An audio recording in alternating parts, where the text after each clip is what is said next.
Is there anybody out there? The lights in the night sky. Skywatchers. We're watching. We're watching. Did you see that? Skywatchers. Here on Starseed Alliance Radio.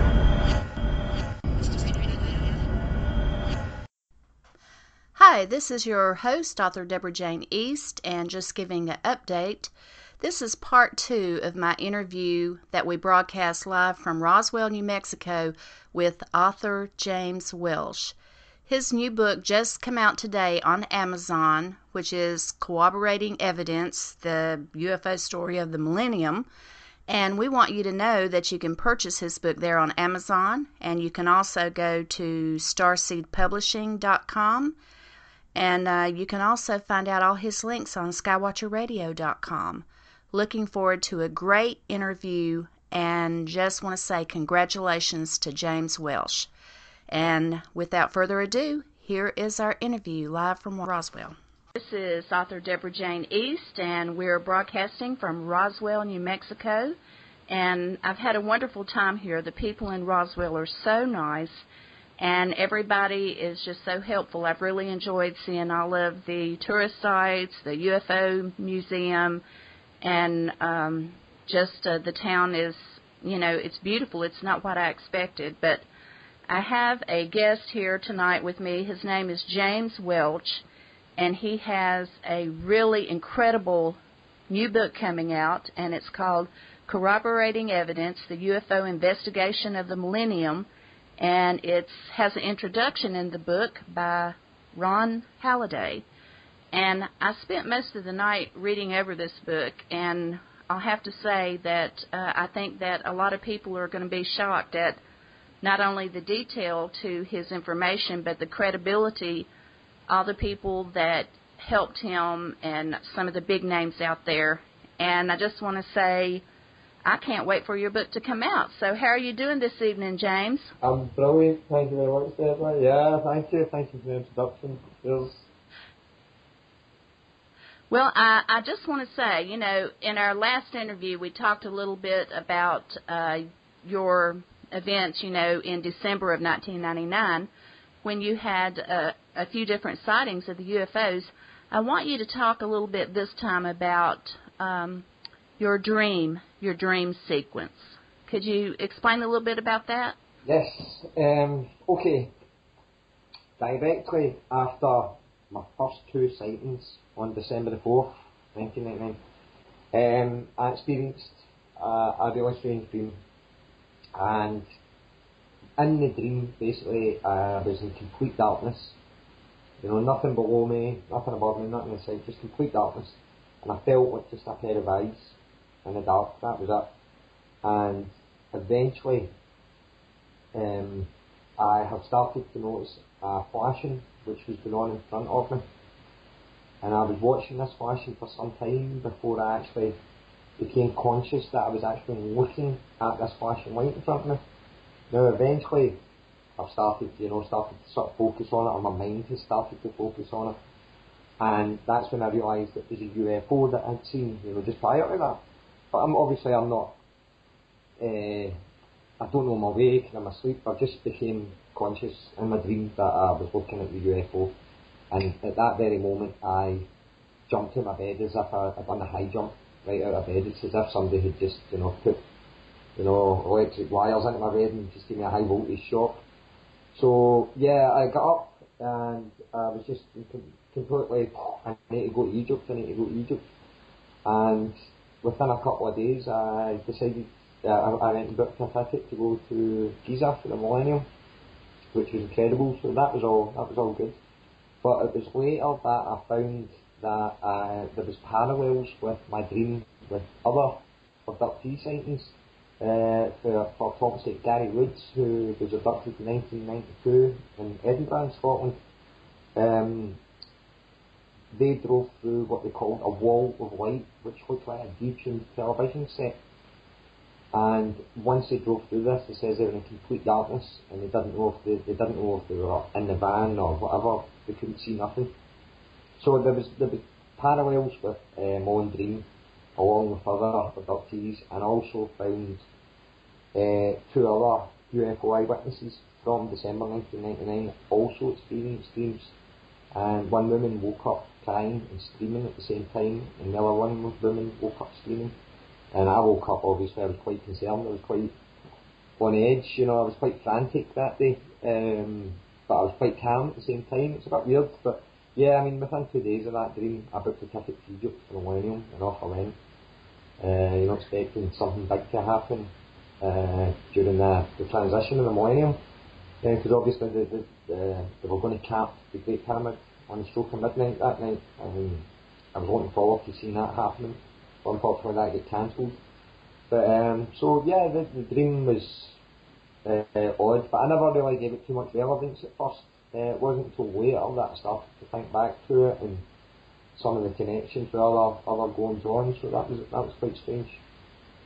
Well, I find that really fascinating. I recently interviewed a woman by the name of Sherry Wild who wrote Forgotten Promises, and it was about several times in her life when she had sort of, half dreams, and, she just felt like when she woke up that, she was missing something.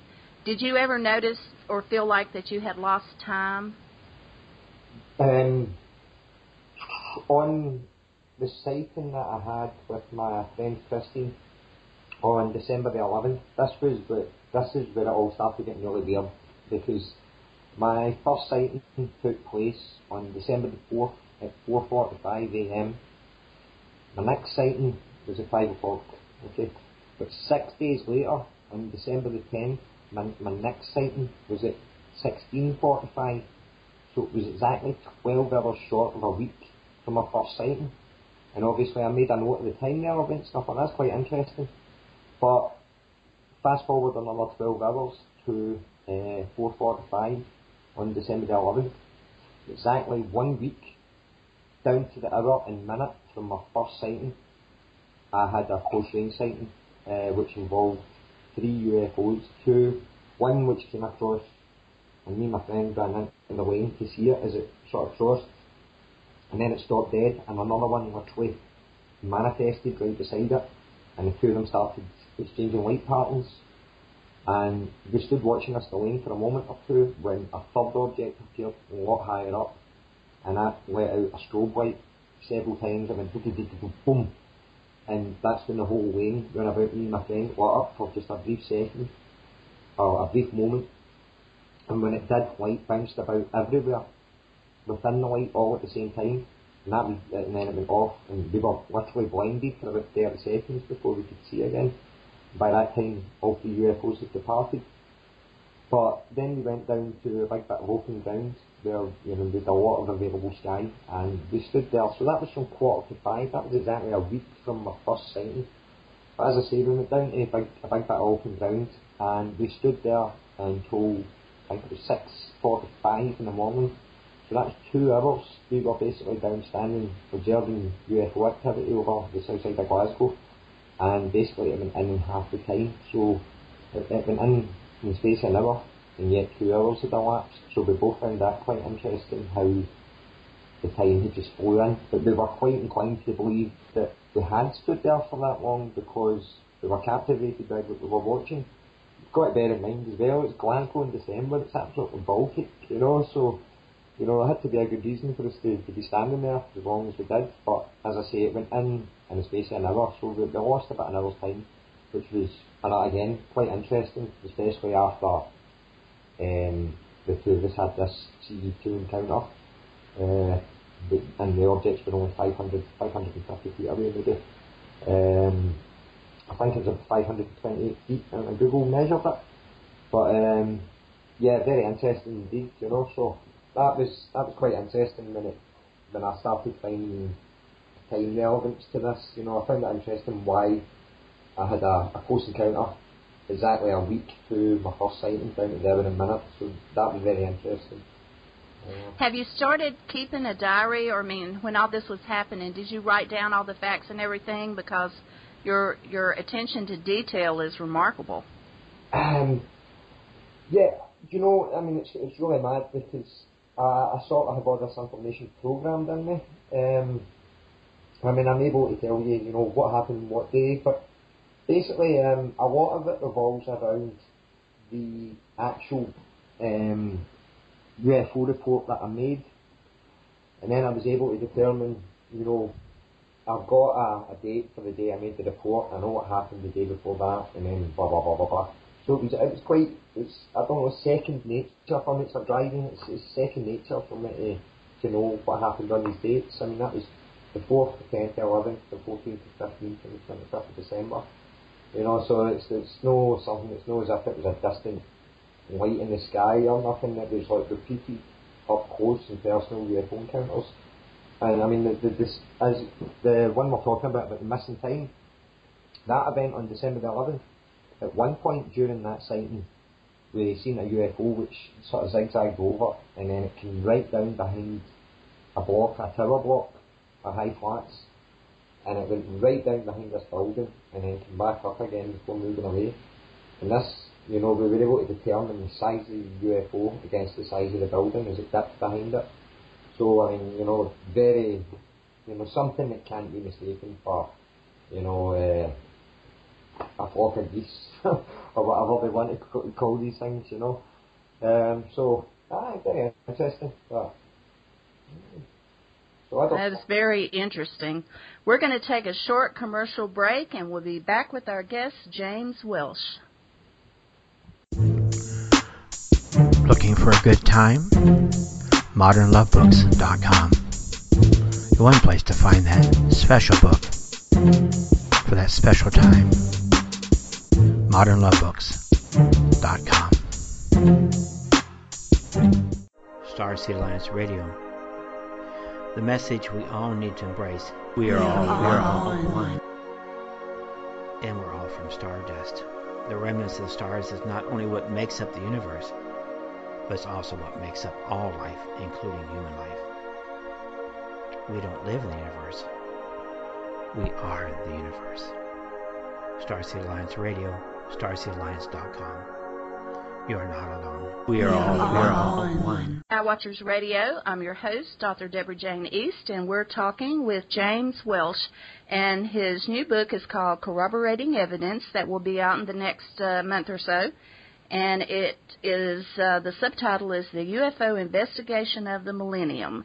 And I'll have to say, from reading your book, I don't know how you found the time to do all this work, because it's an incredible amount of information about what you experienced. And as you know, James, I'm here in Roswell, New Mexico, and I believe that you had some contact with the late Jesse Marcel Jr. Could you tell us a little bit about that?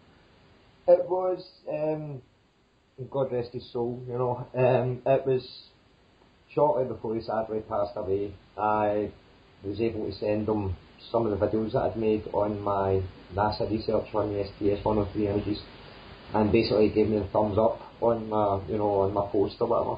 So I was absolutely delighted to receive, encouragement from, from Mr. Marcel himself. So I thought, that was incredible, just to think, wow, here we have someone who handled pieces of the Roswell wreckage, and he's giving me the thumbs up my research. I thought, I'd never in a million years expect to take matters that far. That was a big moment for me when I got that. So basically, unfortunately, shortly passed away shortly afterwards, and I really wanted to include a wee passage about receiving such an accolade from him. It was such a personal moment for me. So I got in touch with his daughter, Denise Marcel, and asked permission if it was okay to write a wee paragraph about him endorsing my work and everything, and the family have given the go ahead. So I just want to express my eternal gratitude for your encouragement and support to everyone basically who's helped with this project, because there's no way I could have done this by myself. So I'd like to thank everyone. You all know who you are, so I'll be here all night, go through names, so I'll just say you all know who you are, and I want to thank you all. So yep. Well, I do find that the UFO community is one of the most supportive communities that there is, because I've only been doing my radio show for about 6 months now, and I've had nothing but kind words and help and suggestion for guests and everything. So I think that having people wanting to help you is a whole lot. I mean, it means a lot, you know, that they want to come forward, because years ago they never really wanted to talk about it. So what does your family think about all this? Do they think you're, you know, a little bit nuts? Or I guess some of your family, I know my family thinks I'm a little bit nuts, but, you know, as Southern girls, you know, we don't really care about that stuff. So what do they think about it?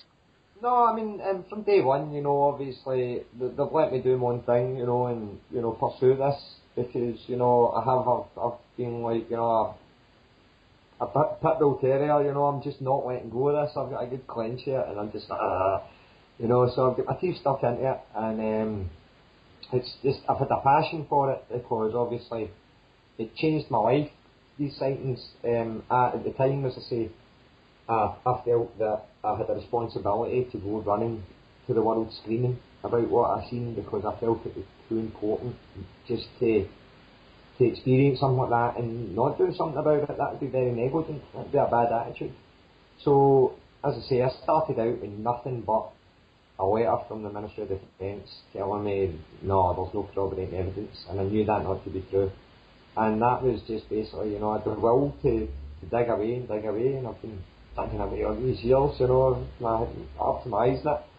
But, I mean, as I say, it's been worthwhile. As you say, the UFO community are so encouraging and so helpful, and, you know, just, I've been really lucky with it, and I thank my lucky stars. Forgive the pun, but yeah, I mean, got to thank my lucky stars for being able to take things this far. But it goes to show you what you can accomplish if you stick in at something. You know, if you pursue matters, you'll get results.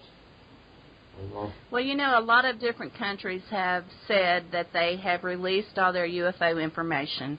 And, you know, the United States is one of them. And, of course, you know, where you're from, the Ministry of Defense, you know, they released theirs. But do you think that all these countries are holding back evidence? Oh, of course. Definitely. I mean, I don't know, but one hand doesn't know what the other hand's doing.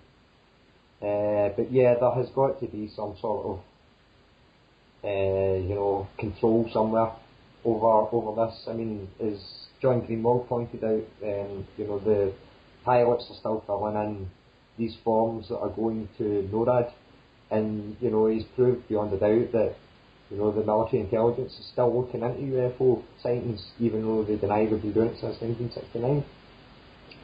So yeah, I definitely believe that they're holding back information, and you know, obviously they deserve more, you know. So I think that's been my passion for it, is to, you know, to get this information out and just say, yeah, look at that. I think, you know, people have a right to know. Well, you know, this is important. It's important to people, you know, like myself. You know, I had a UFO sighting at an early age, and I've always had a passion for this. And most of the people that I've met that do this research, you know, like you just have, you know, like that adage that you gave, like a, you know, old terrier, you know, you're not going to let go. And I feel like it's important. So I think your work is going to truly be appreciated, you know, by the UFO community, and I think they will embrace the truth. And, you know, just your striking detail to, you know, all your references in the back, I thought, gosh. You know, I thought, wow, I don't know how you kept all of this stuff straight. It's incredible. Yeah, see, trying to not go mad after all this. Yeah, exactly. I mean, as I say, you know, finding all this information out and then learning out everything that happened to me was enough to go, you know, run into the world. But at least now I've got all this additional information that backs it up. So, you know, I think I've got quite a strong case, and any skeptic would have a very, very hard time dismantling my case, because I've got so much behind there. Other eyewitnesses, documentation, I've got, you know, matching eyewitness descriptions left, right and centre, and then obviously the SDS 103 stuff at the end, just as I say, I called it the capstone to my investigation. You know, it was a final block, you know, so yeah, quite chuffed I've managed to get things as far as I have so far. Well, James, we're almost out of time. We have about 3 minutes. Do you have any closing thoughts about your book that you want to let everybody know about? I just want to say, I'm trying to tell it as straight as it is.